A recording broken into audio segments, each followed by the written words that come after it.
Odete Silva assinou a demissão com as mãos tremendo. Saiu pela porta dos fundos da mansão dos poderosos Dumont de Andrade sem olhar para trás.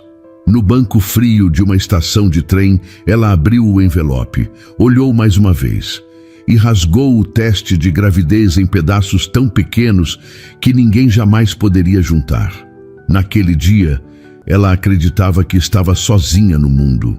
Mas 5 anos depois, o destino colocaria na frente dela alguém que jamais deveria ter voltado. Nossas histórias têm viajado longe. De onde você está assistindo hoje? Compartilhe com a gente nos comentários. Boris Dumont de Andrade tinha 23 anos e carregava um sobrenome que abria todas as portas de São Paulo, menos a porta que ele mais queria abrir, a do próprio coração. A mansão da família ficava em Higienópolis, numa rua arborizada onde os carros custavam mais do que apartamentos inteiros na periferia. Ali dentro, tudo funcionava com precisão. Os empregados, os horários, as aparências. Conrado, o patriarca, comandava a casa como quem comanda uma empresa, sem espaço para erro, sem espaço para sentimento. Boris era diferente. Sempre foi. Enquanto Otávio, o irmão mais velho, aprendia a linguagem dos contratos e das negociações, Boris se escondia na biblioteca do 2º andar. Lia romances, ouvia música baixa e ficava olhando pela janela como quem procura uma coisa que ainda não sabe o nome. Foi nessa biblioteca que ele viu Odete. Ela tinha sido contratada havia 2 semanas.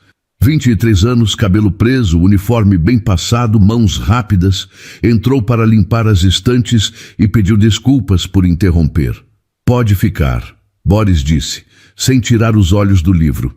Ela ficou. E voltou no dia seguinte. E no outro. As conversas começaram curtas. Ela perguntava sobre os livros, ele perguntava sobre a vida dela. Odete morava na Vila Romana com uma tia. Trabalhava desde os 15 anos. Nunca reclamava. Você gosta de trabalhar aqui? Ele perguntou uma tarde, enquanto ela organizava a prateleira de baixo. Odete parou. Pensou. Gosto do salário. Da casa, nem tanto. Boris riu. Era a resposta mais honesta que já tinha ouvido dentro daquelas paredes. As semanas viraram meses. As conversas na biblioteca viraram encontros no Jardim dos Fundos, sempre depois das 10 da noite, quando Maria Estrela, a governanta, já tinha ido para o quarto e os pais estavam no andar de cima. Maria Estrela sabia. Claro que sabia. Ela criara Boris desde bebê.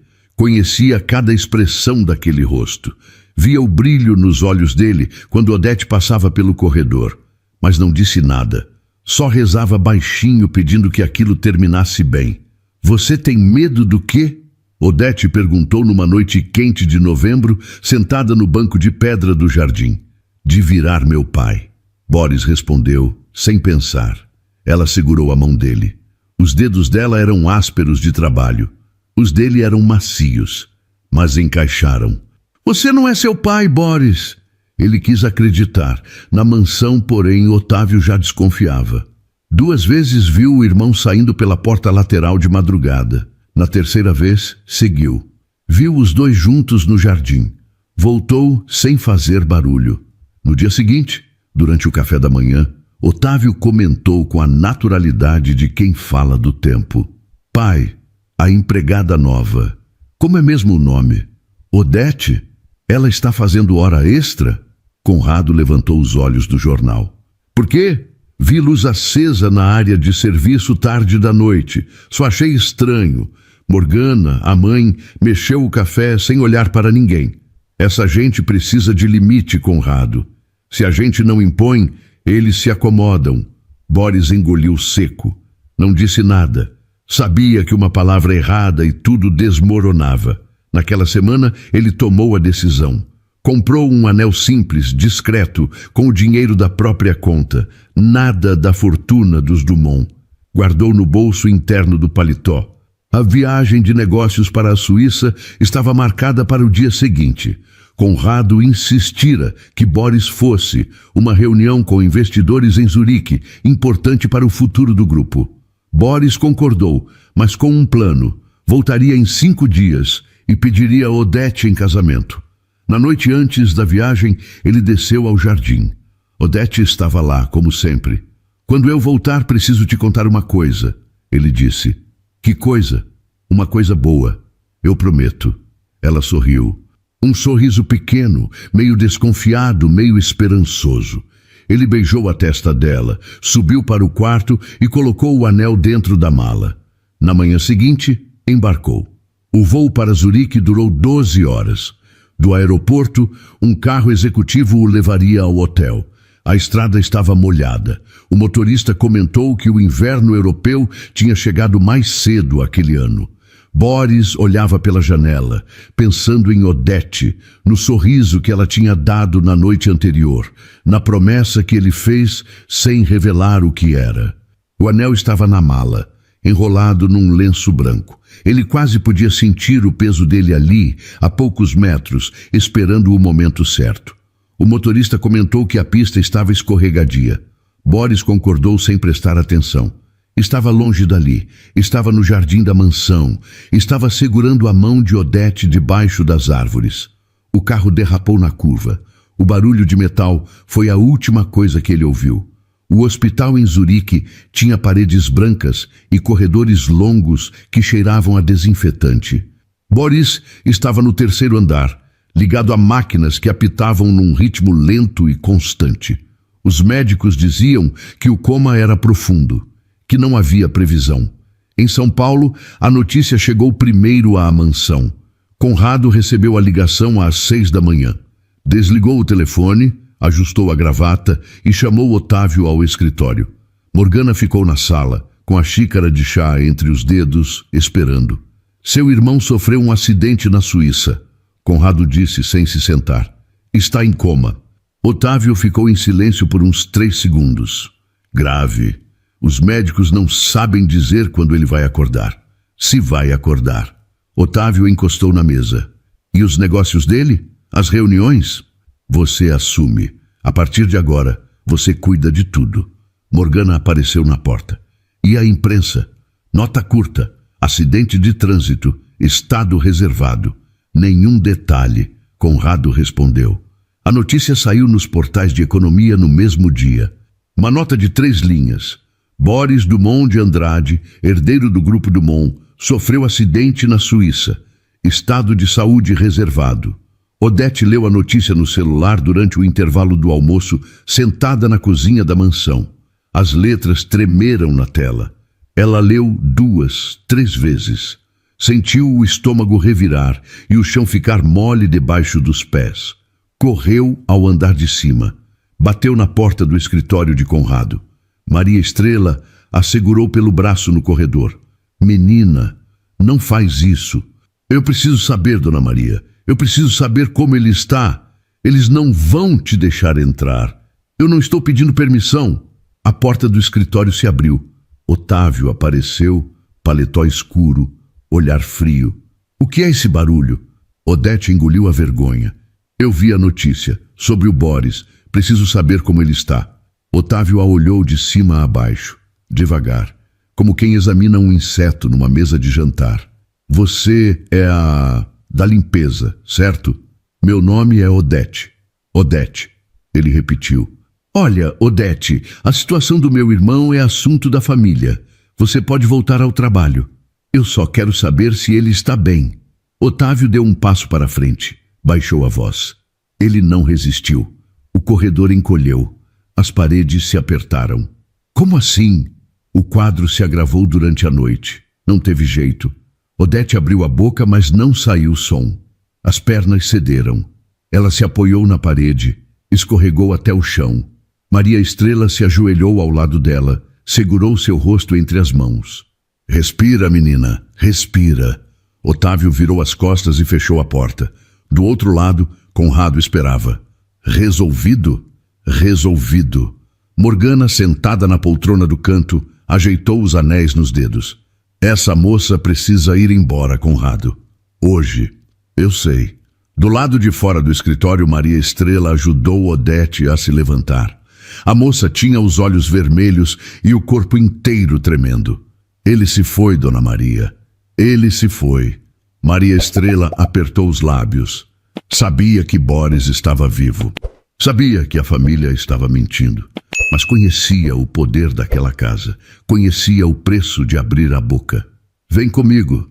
Foi tudo que conseguiu dizer. Levou Odete para a cozinha. Fez um café. Ficou ali, em silêncio, segurando a mão da moça enquanto ela chorava, sem fazer barulho. Naquela mesma tarde, Odete saiu da mansão pela porta dos fundos. Caminhou até a rua Maranhão, parou no ponto de ônibus e sentiu uma tontura forte. A visão escureceu. Ela se sentou no meio-fio e, antes de entender o que estava acontecendo, desmaiou. Uma vizinha que passava chamou o resgate. Odete acordou horas depois, num hospital público da Lapa. Luz branca no teto, lençol fino, barulho de maca no corredor. Uma enfermeira jovem entrou com uma prancheta. Dona Odete, a senhora desmaiou por uma queda brusca de pressão. Fizemos alguns exames. Estou bem? A enfermeira olhou para a prancheta, depois para ela. A senhora está grávida. Umas 6 semanas. Odete ficou parada. A mão foi devagar até a barriga. Os dedos se abriram sobre o tecido fino da blusa. O ventilador do teto girava devagar, fazendo um barulho ritmado que parecia medir o tempo. Tem certeza? Ela perguntou. Certeza absoluta. Os exames são claros. Odete encostou a cabeça no travesseiro, fechou os olhos. Sentiu a lágrima escorrer pelo rosto e molhar o lençol. Um filho, de um homem que, até onde ela sabia, já não estava mais neste mundo. Lá fora, o sol estava se pondo sobre São Paulo. Dentro daquele quarto de hospital, com paredes descascadas e cheiro de álcool, uma vida inteira tinha acabado de mudar. E na Suíça, o monitor ao lado da cama de Boris continuava apitando. Firme, constante, vivo. Odete passou 3 dias no hospital.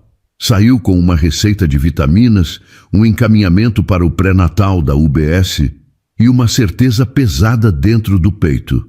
O filho que carregava era de um homem que, segundo lhe disseram, já não existia mais. Ela voltou à Vila Romana. A tia, Dona Carmen, a recebeu na porta sem perguntas. Viu o rosto da sobrinha e entendeu que aquele não era momento de falar. 2 noites depois, Odete tomou uma decisão. Precisava contar para a família de Boris sobre o bebê. Não por dinheiro, não por reconhecimento, mas porque achava certo, porque o filho merecia existir com nome e sobrenome, mesmo que o pai já não estivesse ali. Pegou o ônibus na Vila Romana às 7 da manhã. Desceu em Higienópolis às 8h15. Caminhou devagar até o portão da mansão. O segurança a reconheceu. Dona Odete, a senhora não trabalha mais aqui. Eu sei. Preciso falar com o senhor Conrado. A família não está recebendo visitas. Diz para ele que é importante. Por favor. O segurança ligou para dentro. 5 minutos depois, a porta lateral se abriu. Odete entrou pela área de serviço, o mesmo corredor estreito que ela percorria todos os dias com balde e pano. Só que agora parecia mais comprido.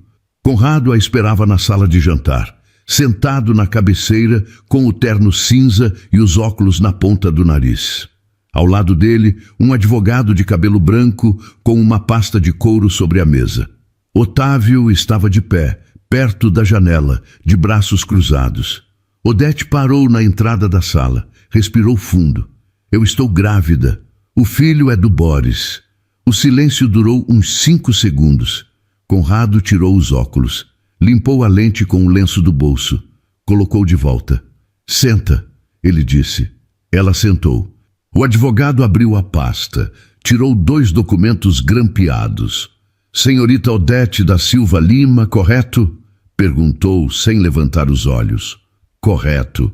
Estou aqui para formalizar o encerramento do seu vínculo com a família Dumont de Andrade.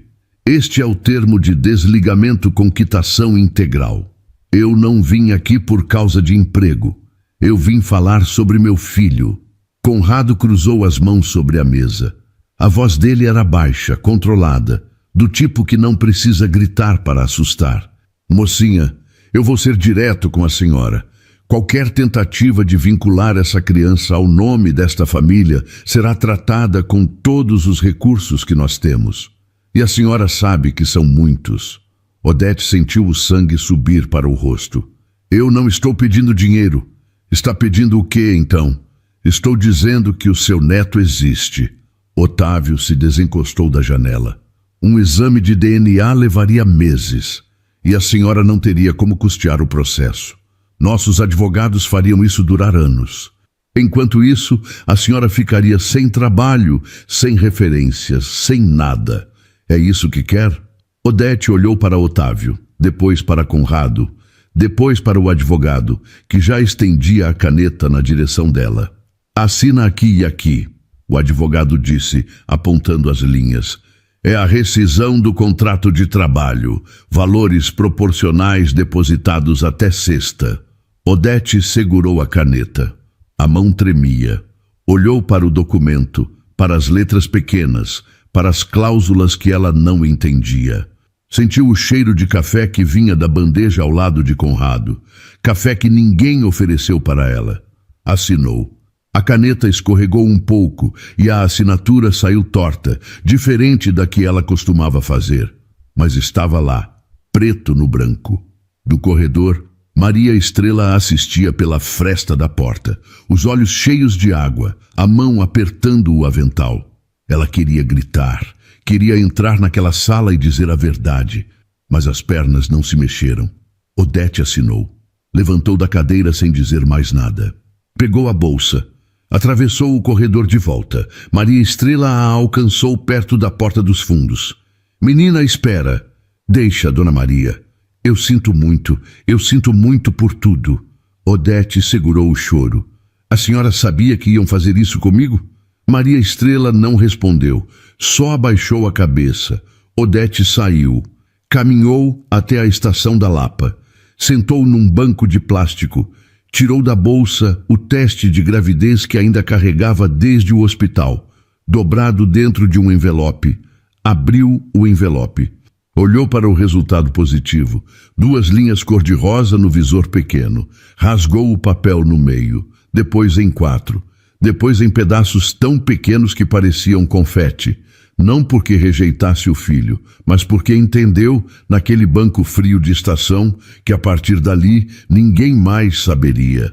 Ninguém mais opinaria. Ninguém mais decidiria por ela. Aquele filho era dela. Só dela. Jogou os pedaços na lixeira ao lado do banco. Levantou. E do outro lado do mundo, o coração de Boris continuava batendo. Sozinho, num quarto branco de hospital, ligado a fios e máquinas. Vivo, sem saber de nada. Benjamin nasceu numa madrugada de terça-feira, no Hospital Municipal da Lapa, com 3 quilos e 200 gramas, e um choro forte que encheu o corredor da maternidade. Odete segurou o filho no peito e ficou olhando para ele sem piscar, como quem confere se aquilo é real. Era real. Era dele. Era dela. Dona Carmen, a tia, apareceu com uma sacola de roupinhas compradas no brechó da Vila Romana. Chorou ao ver o menino. Disse que ele era a cara da mãe. Odete sorriu e não corrigiu. Sabia que os olhos do menino, cinzentos, meio azulados, não eram dela. Os primeiros meses foram duros, do jeito que é duro quando se cria um filho sozinha, sem dinheiro sobrando, sem rede de apoio grande. Odete voltou a trabalhar quando Benjamin completou 4 meses. Deixava o menino com Dona Carmen de manhã, pegava 2 ônibus até o centro, trabalhava como auxiliar de limpeza num prédio comercial na Avenida Paulista. Voltava às 7 da noite. Os anos foram passando desse jeito, sem drama grande, sem tragédia nova, só o peso comum da vida que cobra caro de quem tem pouco. Benjamin cresceu rápido, esperto, curioso, cheio de perguntas. Aos 3 anos, já falava frases completas e gostava de ficar parado na janela olhando os carros passarem. Aos 4, aprendeu a escrever o próprio nome com letra torta num caderno de capa dura que Odete comprou na papelaria da esquina. Aos 5, veio a pergunta que ela sabia que viria. Mãe, cadê meu pai? Eles estavam na cozinha. Odete cortava a cebola para o jantar. O cheiro fazia os olhos arderem, o que foi conveniente porque ela pôde disfarçar. Ele não pôde ficar, filho. Por quê? Porque às vezes a vida separa as pessoas. Ele era bonzinho. Odete parou a faca. Olhou para Benjamin. Os olhos cinzentos do menino brilhavam debaixo da luz amarela da cozinha. Era assim. Então, por que foi embora? Ele não escolheu ir, meu amor. Às vezes acontecem coisas que a gente não controla. Benjamin ficou quieto. Apertou o lápis de cor e voltou a desenhar no caderno. Odete terminou a cebola e ficou parada de costas, segurando a borda da pia com as duas mãos. As lágrimas se misturavam com o ardido da cebola, e ela agradeceu por isso. Pelo menos assim tinha uma desculpa. Do outro lado de São Paulo, num hospital particular na Bela Vista, os médicos acompanhavam o caso do paciente do quarto 412. Boris Dumont de Andrade, internado havia 5 anos, submetido a tratamentos experimentais vindos da Alemanha e da Coreia do Sul, pagos pela fortuna da família. Otávio visitava uma vez por mês. Ficava 10 minutos, olhava os monitores, perguntava ao médico se havia novidade, recebia a mesma resposta: estável, sem previsão, e ia embora. Conrado nunca foi. Morgana foi 3 vezes no primeiro ano.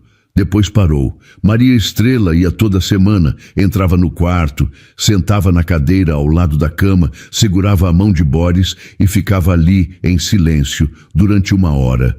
Às vezes falava baixinho: acorda, meu menino, você tem coisa para resolver aqui fora. Numa tarde de maio, 5 anos e 4 meses depois do acidente, o monitor cardíaco acelerou. A enfermeira chamou o médico. O médico chamou o neurologista. Boris abriu os olhos. A luz do quarto era forte demais. Ele fechou de novo. Tentou levantar a mão e não conseguiu. Sentiu o corpo pesado, as articulações duras, a boca seca. Calma, disse o médico.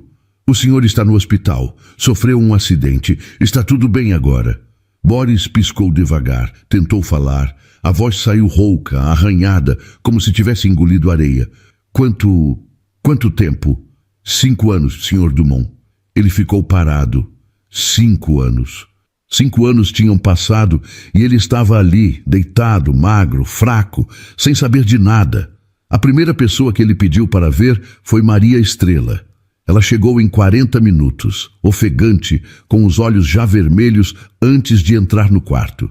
Meu menino, ela disse, segurando o rosto dele com as 2 mãos. Meu menino, graças a Deus. Dona Maria, cadê a Odete? Maria Estrela engoliu seco. Descansa, Boris. Depois a gente conversa. O cadê ela? Antes que Maria Estrela respondesse, a porta do quarto abriu. Otávio entrou com o telefone na mão, terno escuro, sapato brilhando. Irmão, bem-vindo de volta. Otávio, cadê a Odete? Otávio guardou o telefone no bolso. Encostou no batente da porta e cruzou os braços. A Odete pediu demissão uns dias depois do seu acidente. Casou com outro cara, pelo que eu soube. Sumiu. Nunca mais apareceu. Boris olhou para Maria Estrela. Ela desviou o olhar. E ele sentiu, ali naquele quarto branco, que a coisa estava errada, que faltava pedaço naquela história, mas o corpo ainda não obedecia. E a verdade teria que esperar. A reabilitação durou 6 meses, fisioterapia todos os dias, exercícios que faziam Boris suar como se estivesse carregando o mundo nas costas. Os músculos voltaram devagar, as pernas demoraram mais. Ele reaprendeu a andar com a mesma dificuldade de uma criança. Um passo, depois outro, depois a parede, depois a bengala, depois sozinho. Aos 28 anos, Boris era um homem diferente daquele que tinha embarcado para Zurique. Mais magro, mais calado. Os médicos disseram que ele teve sorte. Ele não se sentia com sorte nenhuma. Voltou para a mansão em Higienópolis porque não tinha outro lugar. Conrado o recebeu com um aperto de mão, não um abraço. Morgana preparou o quarto dele com lençóis novos e flores na mesa de cabeceira, como quem decora um hotel para um hóspede. Fico feliz que esteja de volta, Morgana disse, endireitando o arranjo. Obrigado, mãe. Seu pai quer conversar sobre a empresa quando você estiver pronto. Eu não estou pronto. Morgana ajeitou os lençóis sem responder. Boris passava os dias tentando juntar os pedaços. 5 anos de ausência. 5 anos de notícias que precisava absorver. Amigos que se casaram, se separaram, negócios que mudaram de dono, ruas que ganharam prédios novos e Odete, o vazio que o nome dela deixava. Morava na Vila Romana com uma tia. Trabalhava desde os 15 anos. Nunca reclamava. Ele perguntou a Otávio 2 vezes mais. As respostas foram sempre vagas. Cara, eu não sei para onde ela foi. Gente vai e vem, você sabe como é. Mas ela não deixou contato? Nenhum endereço, nada? Boris, faz 5 anos. Eu mal lembrava o nome dela antes de você perguntar, perguntou a Maria Estrela. Ela desviava o assunto com uma habilidade que ele nunca tinha percebido antes. Descansa, Boris. Você precisa se recuperar. Dona Maria, eu não consigo descansar pensando nisso. Eu sei, meu filho, mas primeiro o corpo, depois o resto. Ele desistiu de perguntar, mas não desistiu de pensar. Num sábado de setembro, quase 1 ano depois de ter acordado, Boris saiu de carro para resolver coisas no centro. Voltava pela Avenida Sumaré, janela aberta, rádio ligado, quando o trânsito travou. Ele parou atrás de um ônibus. Do lado direito, uma pracinha pequena, com brinquedos de ferro e um banco de madeira onde 2 senhoras conversavam. Uma bola de borracha rolou para o meio da rua. Um menino correu atrás dela. Boris pisou no freio por instinto, embora o carro já estivesse parado. O menino parou no meio-fio, pegou a bola e olhou para o carro com aquela cara de susto que as crianças fazem. Boca aberta, olhos arregalados. Boris desceu do carro. Ei, está tudo bem? Você se machucou? O menino balançou a cabeça que não. Apertou a bola contra o peito. Tinha o rosto suado de quem estava correndo faz tempo, as bochechas vermelhas, a respiração rápida. Cuidado com a rua, tá bom? Boris disse, se abaixando para ficar na altura dele. E parou. Os olhos do menino eram cinzentos. Do mesmo tom que Boris via no espelho todo dia. A sobrancelha tinha o mesmo desenho, um pouco mais grossa no canto, afinando para o lado. E o gesto, o menino ajeitou o cabelo com a mão direita, empurrando a franja para o lado, exatamente como Boris fazia. O peito dele apertou. Qual é o seu nome? Benjamin. Benjamin. E quantos anos você tem? 5. 5. A bola caiu no chão outra vez. Nenhum dos dois se mexeu para pegar. Benjamin. Uma voz de mulher cortou o ar. Benjamin, vem aqui agora. Odete apareceu correndo. Puxou o menino pelo braço, colocou atrás de si, levantou o rosto para reclamar com o motorista e parou. A cor sumiu do rosto dela. Boris estava de pé, vivo, na frente dela, a 2 metros. Odete. Ela não respondeu. Os olhos foram de Boris para Benjamin, de Benjamin para Boris.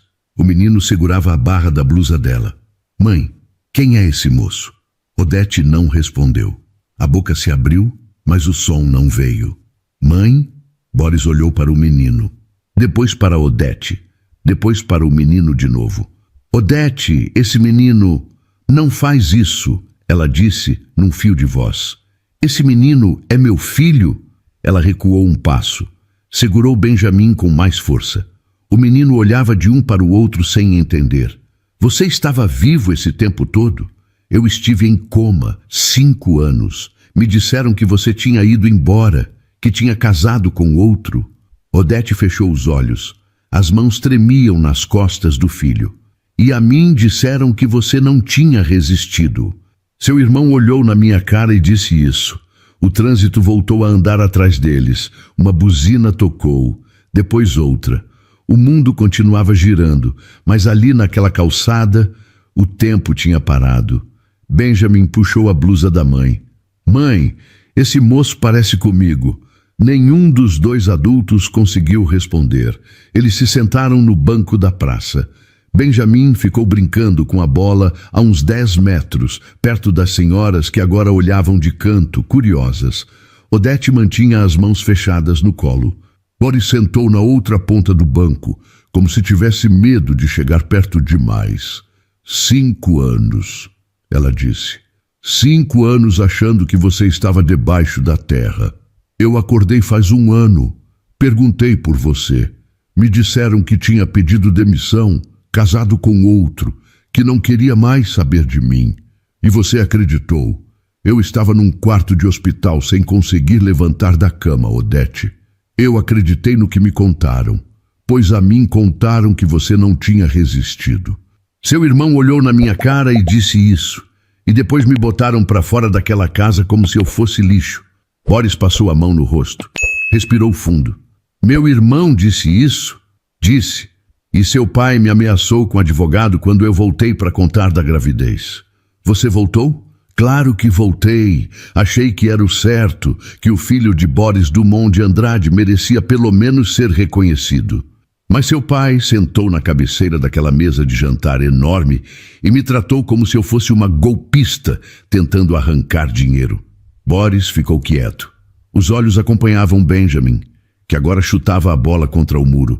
Me conta tudo, ele pediu. E ela contou. O desmaio na calçada, o hospital público, a descoberta da gravidez, a volta à mansão, o advogado com a pasta de couro, a demissão forçada, o teste rasgado na estação da Lapa. Boris ouviu sem interromper. Quando ela terminou, ele estava com os cotovelos nos joelhos e a cabeça entre as mãos. Eu não sabia de nada, Odete. Eu sei. Agora eu sei. Eu perdi 5 anos da vida dele. Eu também perdi. De outro jeito, mas perdi. Benjamin voltou correndo. Mãe, estou com sede. Odete abriu a bolsa, tirou uma garrafinha de água. O menino bebeu, limpou a boca com as costas da mão e olhou para Boris com aquela curiosidade tranquila que as crianças têm. Você é amigo da minha mãe? Sou, Boris respondeu, sem saber o que mais dizer. Legal. Você joga bola? Jogo. Então vem. Benjamin puxou a mão dele. Boris olhou para Odete. Ela não disse sim nem não. Só ficou ali, no banco, assistindo o filho brincar com o homem que ela achava que nunca mais veria. Meia hora depois, Boris se despediu. Pediu o número de Odete. Ela deu, mas avisou. Eu não confio em você. Não confio na sua família. Se você quer fazer parte da vida dele, vai ter que provar. Eu entendo. Eu espero que entenda mesmo. Ele voltou para Higienópolis com o coração acelerado e o estômago embrulhado.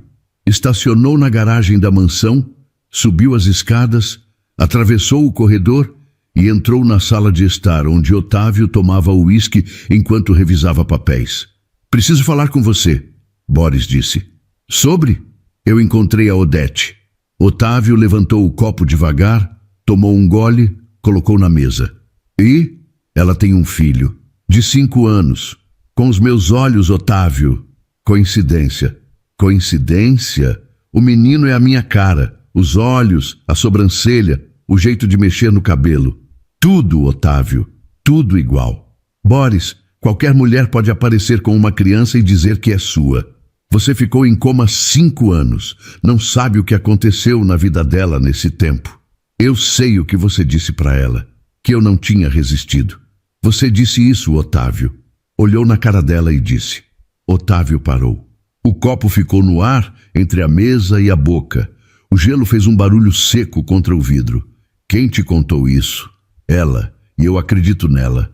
Boris, a gente fez o que era melhor para a família. Para você, aquela menina ia complicar tudo. Complicar o quê, Otávio? Minha vida? A vida de quem? A vida de todo mundo. Boris virou as costas e saiu da sala.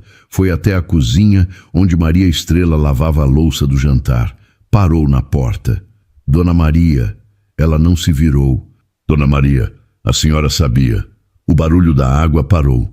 Maria Estrela secou as mãos no pano de prato. Virou devagar. Sabia, meu filho. E me perdoa por ter ficado calada. Por que não me contou? Porque eu tinha medo. Medo do que eles fariam comigo, com ela, com o menino. Os olhos dela se encheram de água. Mas agora eu conto tudo. Tudo o que fizeram com aquela moça. E contou. Maria Estrela sentou na cadeira da cozinha e falou por quase 1 hora. Boris ficou de pé, encostado na porta, os braços cruzados ouvindo cada palavra. Ela contou sobre o dia em que Odete bateu na porta do escritório, sobre o rosto de Otávio quando mandou ela voltar ao trabalho, sobre a mentira fria e calculada de que Boris não tinha sobrevivido. Eu estava no corredor, Maria Estrela disse. Ouvi tudo. Vi a menina cair no chão, Boris. Vi as pernas dela cederem, como se tivessem cortado os fios que seguravam ela de pé. Boris apertou as mãos. E depois ela foi embora, achando que você estava debaixo da terra. E semanas depois voltou grávida, achando que pelo menos o filho teria direito ao nome do pai. E o que aconteceu? Seu pai botou o advogado na mesa. Ameaçou ela.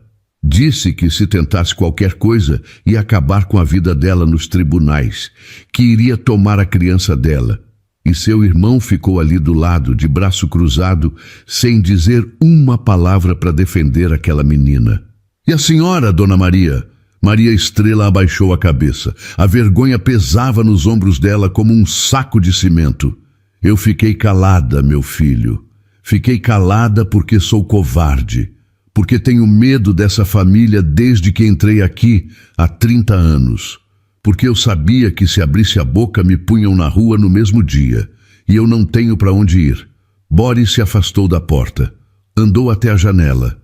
A cozinha dava para o jardim dos fundos. O mesmo jardim onde ele e Odete se encontravam de noite. O menino tem 5 anos, Dona Maria. Eu sei. 5 anos que eu perdi. 5 anos que nunca vou ter de volta. Eu sei, meu filho. Ele pergunta pelo pai. Ela disse que sim, que ele pergunta. E sabe o que ela responde? Que eu não pude ficar. Maria Estrela enxugou os olhos com o pano de prato. Ela é forte, aquela menina, mais forte do que qualquer um nessa casa. Boris saiu da cozinha sem dizer mais nada. Subiu a escada. O corredor do 2º andar estava escuro. A porta do escritório de Conrado estava entreaberta, com a luz do abajur vazando pela fresta. Ele empurrou a porta. Conrado estava sentado na poltrona de couro, com um livro no colo e os óculos na ponta do nariz. Levantou os olhos devagar. Está tarde, Boris. Eu sei o que vocês fizeram. Conrado tirou os óculos, colocou sobre o livro. Senta. Eu não vou sentar. Então fala de pé. Vocês mentiram para Odete. Disseram que eu não tinha sobrevivido. Depois, ameaçaram ela quando voltou para contar da gravidez e mentiram para mim quando acordei. Disseram que ela tinha ido embora, casado com outro. Eu perdi 5 anos da vida do meu filho. Conrado ficou em silêncio por uns 10 segundos. Era necessário, ele disse. Boris deu um passo para dentro do escritório. Necessário. Aquela moça ia destruir tudo que essa família construiu. Uma empregada, Boris. Uma empregada com um filho, pedindo reconhecimento, pedindo direitos. Imagina a imprensa. Imagina os sócios. Imagina o que os parceiros europeus iam dizer. Você está falando do meu filho. Estou falando da realidade. Você sempre foi ingênuo demais para entender como o mundo funciona. Ingênuo? Eu fiquei em coma 5 anos e a primeira coisa que perguntei quando acordei foi por ela. E vocês que estavam acordados, que tinham olhos abertos e boca para falar a verdade, escolheram mentir. Para ela e para mim, para o meu filho. Conrado se levantou da poltrona. Devagar, apoiando a mão no braço do assento. Eu fiz o que precisava ser feito para proteger essa família. Família? Que família é essa que precisa destruir a vida de uma mulher inocente para se proteger? Uma mulher inocente. Conrado repetiu, com um sorriso curto. Você sempre teve esse problema, Boris. Sempre acreditou demais nas pessoas. E o senhor nunca acreditou em ninguém. Olha no que deu. Conrado não respondeu. Ficou de pé, com as mãos cruzadas atrás das costas. Boris recuou até a porta. Eu vou reconhecer o menino, vou registrar ele com o meu nome, e se vocês tentarem impedir, dessa vez quem vai para a justiça sou eu. Conrado apertou os olhos. Se fizer isso, você perde tudo. A empresa, a herança, esta casa. Boris olhou ao redor. As paredes forradas de mogno, os quadros caros, o tapete importado, tudo aquilo que ele conhecia desde menino. Tudo bem, ele disse, e saiu. Na manhã seguinte, Boris desceu para o café com uma mala pronta. Colocou ao lado da porta da sala de jantar e sentou na mesa como fazia todos os dias. A empregada serviu café, suco, pão, tudo no lugar, tudo em ordem, como se nada tivesse mudado. Morgana apareceu primeiro, olhou para a mala e depois para o filho. Não perguntou nada. Sentou, abriu o guardanapo no colo e serviu o chá. Otávio chegou 5 minutos depois, com o celular na orelha. Desligou ao ver a mala. Vai viajar? Vou sair. Sair para onde? Sair de casa. Otávio puxou a cadeira e sentou. Boris, vamos conversar como gente adulta. Você está irritado, eu entendo, mas isso aqui é decisão da família, não sua sozinho. Exatamente.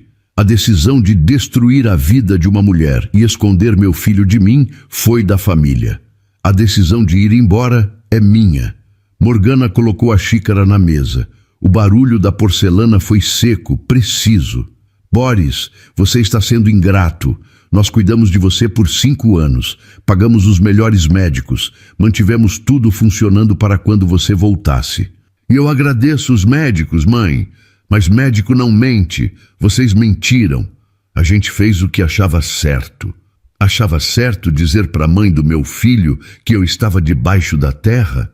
Morgana desviou o olhar. Conrado entrou na sala. Parou ao ver a mala, depois olhou para Boris. O rosto dele não mudou. Então é isso? É isso. Você vai jogar fora tudo que essa família te deu por causa de uma empregada e um menino que você nem sabe se é seu? Eu sei que é meu. Os olhos dele são os meus. E mesmo que não fossem, o que vocês fizeram com ela já seria motivo suficiente. Conrado sentou na cabeceira, o lugar de sempre, o trono sem coroa. Se você sair por aquela porta, perde a participação na empresa, a herança, o nome. Eu não quero a empresa, não quero a herança, e o nome eu levo porque é meu. Eu te deserdo. Faz o que quiser. Otávio se inclinou na mesa. Você não tem onde morar, Boris. Não tem renda, não tem empresa, não tem nada sem a gente. Vai viver de quê? Do meu trabalho. Qual trabalho? Qualquer um. Eu me formei em comércio exterior. Sei 4 idiomas e passei 5 anos aprendendo que a vida pode acabar num segundo. Eu me viro. Otávio riu. Um riso curto, sem humor. Você vai se arrepender. Pode ser. Mas pelo menos vou estar perto do meu filho quando isso acontecer. Boris levantou da cadeira, pegou a mala. Morgana abriu a boca para falar, mas as palavras não saíram. Os olhos dela brilharam por um segundo rápido, quase invisível, antes de ela voltar a olhar para o chá. Boris atravessou a sala de jantar, o hall de entrada, o corredor de piso de mármore. Abriu a porta da frente. Maria Estrela estava ali, com uma mala na mão e o avental dobrado debaixo do braço. Boris parou. Dona Maria, eu vou com você. A senhora não precisa fazer isso. Preciso sim. Faz 30 anos que eu cuido dessa casa e a única coisa boa que saiu daqui foi você. Ela estendeu o avental dobrado para trás, na direção da porta, como quem devolve um uniforme. Eles que procurem outra pessoa para guardar os segredos deles. Boris sentiu os olhos arderem. Segurou a mala com mais força. Tem certeza, Dona Maria? Meu filho, eu te carreguei no colo quando você tinha 2 dias de vida. Troquei sua fralda, fiz sua papinha, sequei suas lágrimas quando seu pai gritava com você. Eu não fico onde te machucam. Ela endireitou as costas. Olhou para a mansão atrás dele. 30 anos daquela casa. 30 anos de corredores, de cozinha, de cheiro de cera no piso. E agora tudo cabia numa mala de mão. Eles que procurem outra pessoa para guardar os segredos deles, repetiu. Boris sentiu os olhos arderem. Segurou a mala com mais força, porque se soltasse, ia abraçar ela ali mesmo e não ia conseguir parar de chorar. Tem certeza, Dona Maria? A senhora tem tudo aqui. O quarto, a rotina. Eu tenho paredes aqui, Boris. Paredes e mentiras, isso não é tudo. Isso não é nada. Boris abraçou ela. Ali, na porta da mansão, com o sol da manhã batendo no mármore da escadaria. Um abraço apertado, longo, de quem se despede de uma vida inteira. Conrado assistia da janela do escritório no segundo andar. Morgana ficou na sala de jantar, mexendo o chá que já tinha esfriado. Otávio mandou uma mensagem para o advogado. Começa o processo de exclusão. Hoje. Do lado de fora, Boris e Maria Estrela desceram a rua. 2 malas, nenhum plano, nenhum endereço. Mas pela primeira vez em muito tempo, os passos dele eram leves. As primeiras semanas foram difíceis. Boris alugou um apartamento pequeno na Barra Funda, 2 quartos, cozinha apertada, janela que dava para a linha do trem. Maria Estrela ficou no segundo quarto. Ela insistiu em cozinhar. Enquanto eu puder ficar de pé, ninguém passa fome nessa casa, ela disse, organizando as panelas no armário. Boris gastou as primeiras semanas mapeando oportunidades. Conhecia o mercado de comércio exterior por dentro. Tinha crescido ouvindo o pai e o irmão discutirem contratos na mesa de jantar. Sabia o que funcionava. E, mais importante, sabia o que não funcionava. Encontrou um galpão para alugar na Água Branca, região industrial, aluguel barato. Usou o pouco que tinha na conta pessoal. O dinheiro que era dele antes do coma, separado dos negócios da família, para dar entrada e comprar o mínimo. Uma mesa, um computador, 2 cadeiras, uma impressora. A empresa começou com ele atendendo o telefone, respondendo e-mails e visitando possíveis clientes com um cartão de visitas simples. Dumont Logística, Boris Andrade, Comércio Exterior. Não usou o sobrenome completo. Não queria. Enquanto isso, a relação com Benjamin avançava devagar, no ritmo que Odete permitia. Ela aceitou que Boris visse o menino aos sábados, no parque da Vila Romana, sempre com ela por perto, sempre por no máximo 2 horas. As regras eram claras. Nada de presente caro. E se você faltar uma vez sem avisar, acabou. Eu não vou faltar. Eu espero que não. Ele não faltou. Todo sábado, 9 da manhã, Boris aparecia no parque. Levava a bola que Benjamin gostava. Sentavam no chão, brincavam, conversavam. O menino falava pelos cotovelos sobre a escola, sobre os desenhos que assistia, sobre a barata que apareceu na cozinha e fez a tia-avó gritar. Minha tia-avó gritou tão alto que o vizinho do lado bateu na parede. Benjamin contou rindo. E a barata? Fugiu para debaixo da geladeira. Boris ria. Um riso verdadeiro que vinha do fundo. Maria Estrela dizia que fazia anos que não via ele rir daquele jeito. Odete observava de longe. Sentada no banco, com um livro que não conseguia ler, os olhos sempre voltando para os dois. Ela não confiava ainda. Cada sábado era um teste. Cada promessa cumprida, um tijolinho a menos numa parede que ela tinha construído para se proteger. Boris entendeu. Não pressionou. Não reclamou das regras. Quando o horário acabava, se despedia do menino com um toque no ombro e ia embora. Obrigado, ele dizia para Odete, toda vez. Não me agradece. Faz por ele. Os meses foram passando. A empresa começou a dar resultado. O primeiro contrato veio de uma fábrica de embalagens em Osasco que precisava exportar para o Chile. Boris negociou frete, documentação, prazo. Fez tudo sozinho. O cliente gostou. O segundo contrato veio por indicação do primeiro. O terceiro, pelo segundo. A lógica era simples. Trabalho bem feito gera confiança. Confiança gera mais trabalho. Em 6 meses, Boris contratou um assistente. Em 1 ano, eram 4 funcionários. O galpão na Água Branca ganhou uma placa discreta na entrada e um escritório com divisória de vidro. Maria Estrela visitava às vezes. Levava marmita para a equipe. O assistente mais novo, um rapaz de 22 anos, chamado Fábio, começou a chamar ela de Vó Maria. Eu não sou sua avó, ela reclamava, ajeitando o cabelo. Mas pode chamar.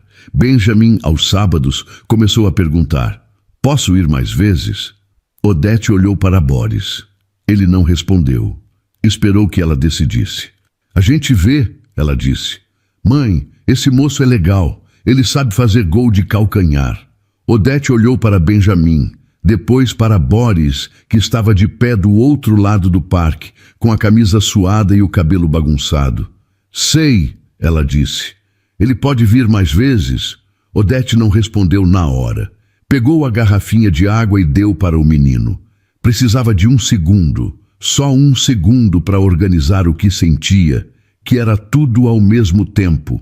Raiva, medo, esperança, cuidado, amor. A gente vê virou quarta-feira à tarde. Quarta e sábado viraram quarta, sábado e domingo. Aos poucos, a resistência de Odete foi cedendo, não porque Boris pediu, mas porque Benjamin pedia. E porque ela via com os próprios olhos que aquele homem estava ali de verdade. Num domingo de manhã, Benjamin segurou a mão de Boris enquanto andavam pela calçada. Olhou para cima com aqueles olhos cinzentos que não deixavam dúvida nenhuma e disse: Pai, uma palavra só, sem cerimônia, sem explicação.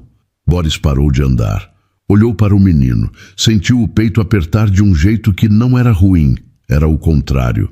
Oi, filho! Benjamin sorriu e voltou a andar, puxando ele pela mão. Atrás deles, Odete apertou os lábios para não chorar. Não conseguiu.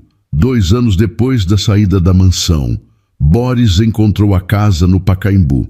Não era grande, não era luxuosa. 2 andares, jardim pequeno nos fundos, garagem para um carro.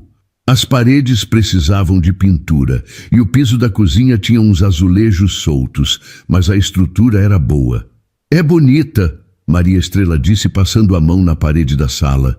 Tem alma. A senhora acha? Casa boa a gente sente quando entra. E essa aqui eu senti. Boris comprou a casa com o dinheiro da empresa, sem ajuda, sem herança, sem sobrenome pesando na negociação. Pagou à vista o que tinha e financiou o resto. Reformou aos poucos, nos fins de semana, com as próprias mãos quando dava. Benjamin adorou a casa. O jardim virou campo de futebol, a escada virou pista de carrinho e o quarto que Boris preparou para ele, com uma cama de solteiro, uma estante para livros e uma parede pintada de azul, virou o lugar favorito do menino. Pai, posso dormir aqui toda noite? Quando sua mãe deixar, sim. E quando ela vai deixar? Boris sorriu. Isso é com ela, filho. Odete levou mais tempo. A confiança dela era como planta de crescimento lento. Precisava de sol, de água e, acima de tudo, de tempo. Mas o tempo veio. Ela começou a aceitar os jantares na casa do Pacaembu. Maria Estrela cozinhava arroz, feijão, carne, nada sofisticado. Benjamin sentava entre os dois na mesa e contava as novidades da escola. Boris lavava a louça depois. Uma noite, enquanto Benjamin dormia no sofá e Maria Estrela assistia a novela no quarto dela, Odete e Boris ficaram sentados na varanda dos fundos.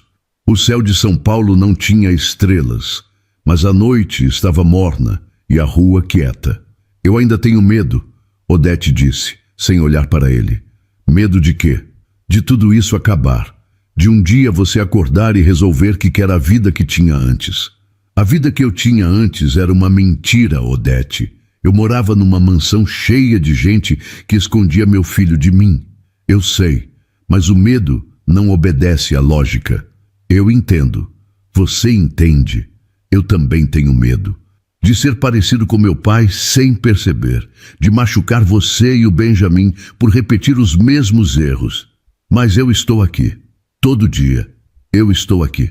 Odete ficou em silêncio. Depois, devagar, encostou a cabeça no ombro dele. A primeira vez que ela se permitia esse gesto desde que tudo tinha acontecido. Boris não se mexeu. Ficou ali, sentindo o peso da cabeça dela no ombro, o cheiro de shampoo misturado com o ar da noite. E entendeu que aquilo não era um grande gesto romântico. Era o contrário. Era pequeno, cotidiano, real, e era suficiente. A empresa continuava crescendo. Boris contratou mais gente, abriu um segundo escritório na região da Barra Funda, fechou contratos com empresas do Paraguai e do Uruguai. Não virou magnata, não apareceu em revista de negócios, mas pagava as contas, mantinha os funcionários e conseguia dormir à noite sem culpa. Da família Dumont de Andrade, as notícias chegavam por terceiros. Conrado tinha adoecido. Morgana cuidava dele com enfermeiras particulares, na mansão de Higienópolis, que agora parecia maior do que nunca, e mais vazia. Otávio se mudara para Lisboa, de onde comandava a filial europeia do grupo. Boris não procurou nenhum deles. Nenhum deles procurou Boris. Maria Estrela comentou uma vez: "Seu pai está doente, sabia?" "Sei. Você não vai ver ele?" Boris pensou por uns segundos. "Ele sabe onde eu estou. Se quiser me ver, é só chamar."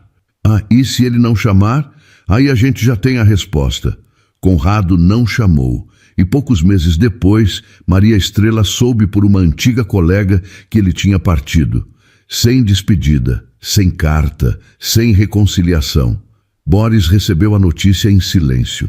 Ficou uns minutos parado na janela do escritório, olhando para a rua, e depois voltou ao trabalho. Não era indiferença, era aceitação. Daquelas que vêm quando a gente entende que algumas pontes já estavam queimadas antes da gente nascer.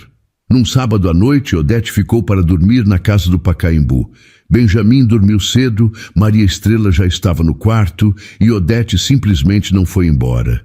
"Fica", Boris disse, parado na porta da sala. "Está tarde mesmo", ela respondeu, chutando os sapatos. E ficou, não como a empregada que entrou pela porta dos fundos de uma mansão, não como a mulher que rasgou um teste de gravidez numa estação de trem.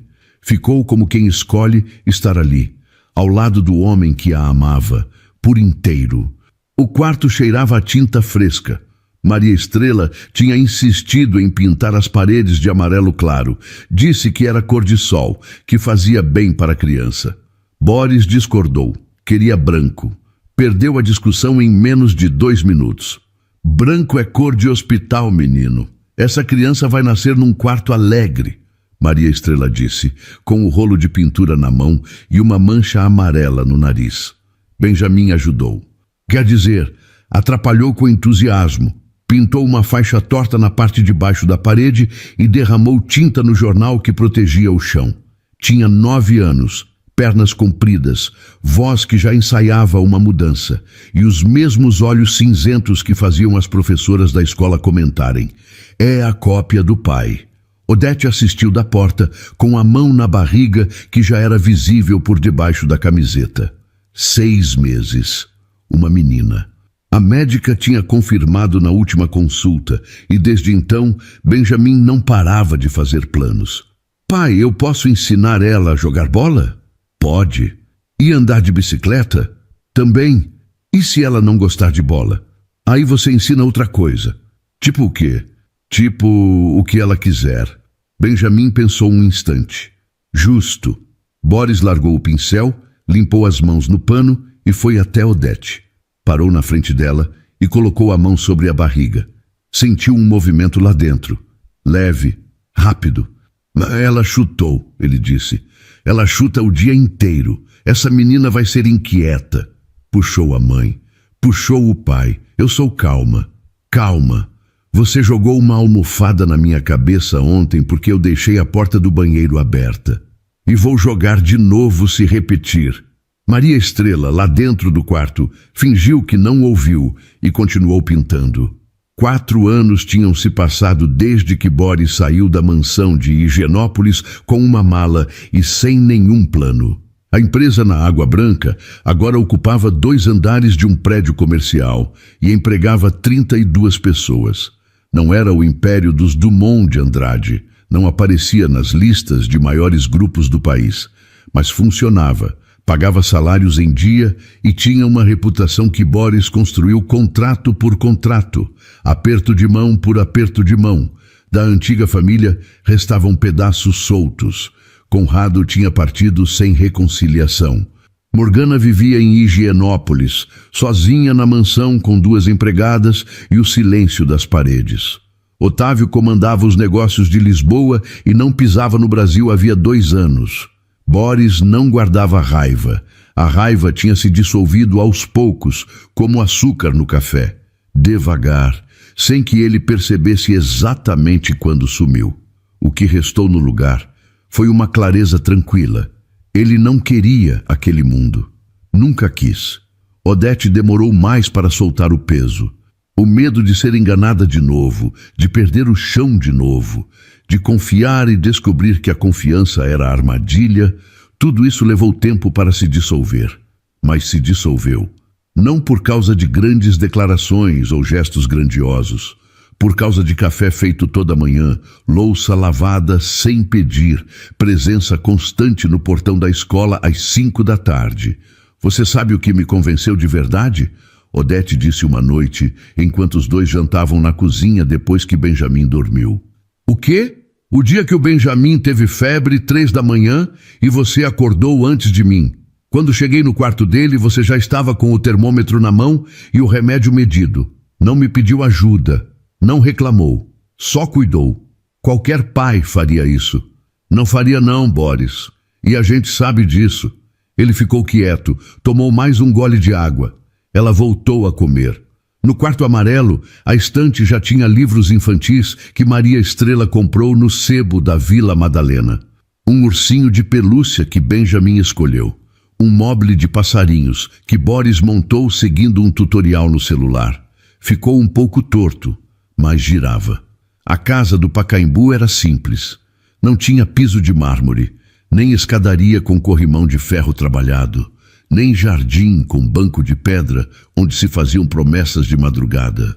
Tinha paredes com marcas de dedos de criança, uma cozinha onde Maria Estrela cantava enquanto mexia a panela, e uma varanda nos fundos onde, de vez em quando, dava para ouvir os passarinhos por cima do barulho da cidade. Numa tarde de domingo, Benjamin estava no jardim chutando bola contra o muro. Maria Estrela cochilava na cadeira da sala. Odete lia uma revista no sofá, com os pés para cima. Boris entrou com um copo de suco e parou na porta. Olhou para Odete, para Maria Estrela dormindo, para Benjamin lá fora. Odete percebeu. O que foi? Nada. Só estava olhando. Olhando o quê? Ele sorriu. Colocou o suco na mesa. Tudo que eu quase perdi. Odete não respondeu. Só esticou a mão. Ele segurou. Os dedos dela já não eram os mesmos de 10 anos atrás. Nem os dele. Mas encaixaram do mesmo jeito. Lá fora, Benjamin gritou. Pai, vem jogar. Boris soltou a mão de Odete, abriu a porta dos fundos e foi. E a família, que havia sido construída pedaço por pedaço, sem herança e sem sobrenome que abrisse portas, ficou ali, em silêncio, do jeito que ficam as coisas que chegaram para ficar. Minha querida e meu querido ouvinte, se você chegou até aqui, eu quero te agradecer de coração. Essa história foi escrita com muito carinho, pensando em você que, assim como eu, acredita que o amor de verdade não é o que aparece em capa de revista, é o que aparece na hora difícil, no café feito de manhã cedo. Na mão que segura a sua, sem precisar de motivo. Odete, Boris, Benjamin, eles são personagens, sim, mas eu tenho certeza de que você conhece alguém parecido com eles. Talvez uma mãe que criou os filhos sozinha sem reclamar.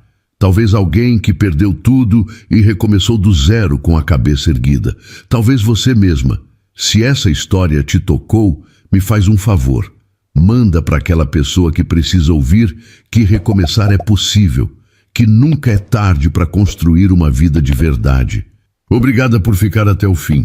Até a próxima história.